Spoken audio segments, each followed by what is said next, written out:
Hello guys, मैं हूं इंद्रजीत और आपको बहुत बहुत स्वागत है द रोबोमाइंड यूट्यूब चैनल में।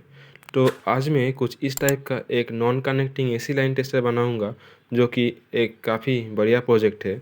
तो अगर आप लोग इस प्रोजेक्ट को बनाना चाहते हैं तो आपको इस वीडियो को पूरा देखना होगा और काफ़ी अच्छे से समझना होगा। वीडियो को स्किप मत करना। इसका डायग्राम मैं वीडियो के बीच में ही दे दूँगा। तो फिर चलिए दोस्तों, हम वीडियो को शुरू करते हैं।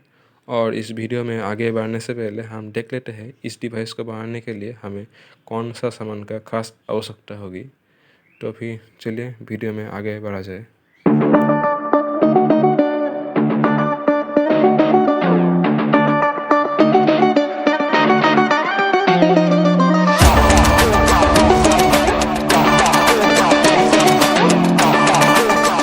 डिवाइस को बनाने के लिए आप कुछ इस टाइप का वेरो बोर्ड भी यूज़ कर सकते हो, लेकिन मैं यहाँ पे मेरा खुद का बनाया हुआ पीसीबी यूज़ करूँगा।